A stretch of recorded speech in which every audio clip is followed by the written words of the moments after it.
Rory Ahern.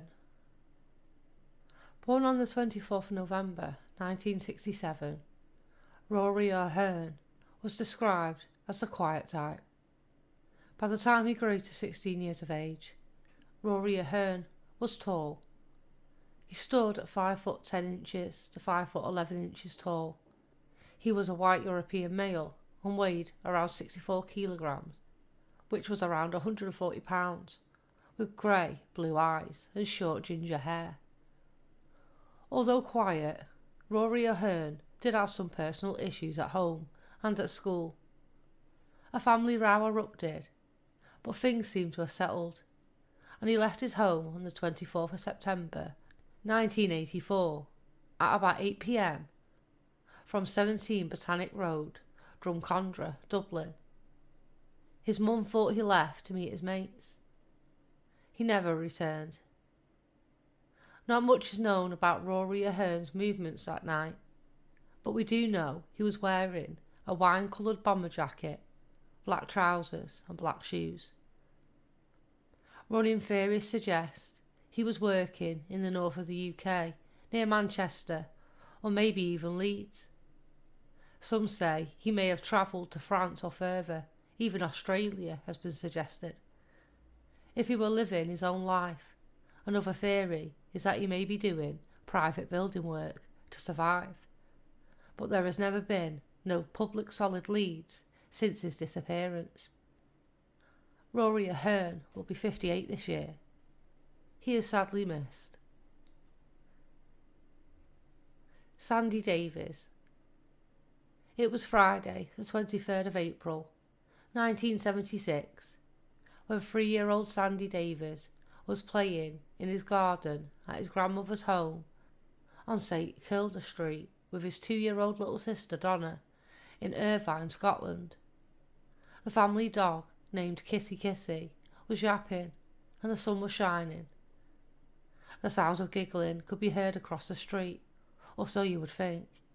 As the yapping of the dog grew fainter, something seemed off to Sandy's grandmother.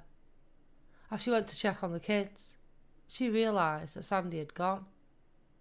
Sandy's grandmother alerted the police, and a search of the area was conducted. One theory suggests that Sandy may have chased after the dog. Although not sure, it leaves open the fact that an accident may have happened, but no trace of any accident or Sandy has been found. The River Annick was not too close where Sandy disappeared, but his family don't believe he got that far. We also know there are areas close by that were under construction. Another theory suggests that Sandy may have been lured into a blue car by a well-dressed man, which was reported by a supposed eyewitness at the time of the high-profile disappearance. Another witness also described the same scenario and described a smartly dressed man as having fair hair and in his 40s. No trace of this man or his blue car have ever been found.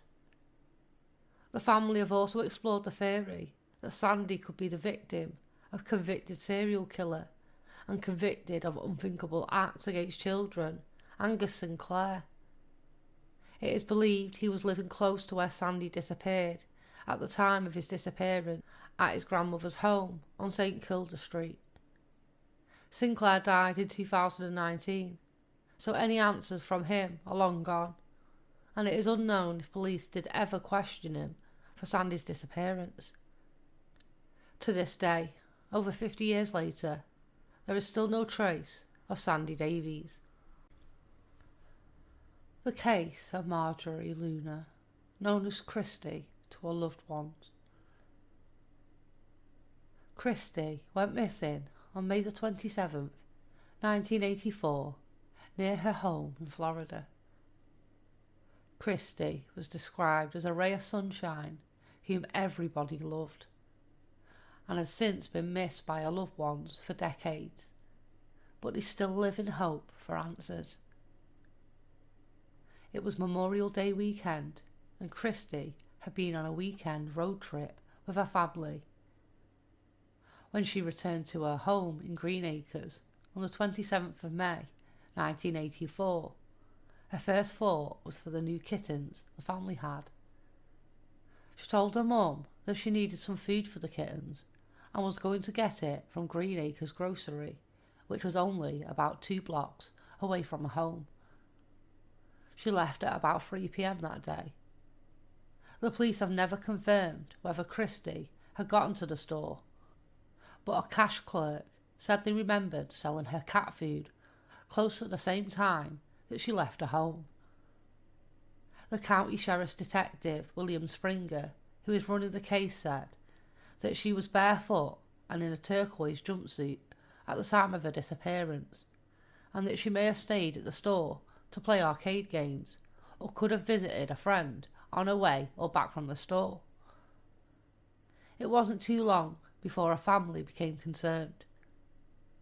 They phoned friends and searched the streets and found no trace of Christie. They ended up calling the police when they were at their wits' end, distraught and confused that they could not work out where she was.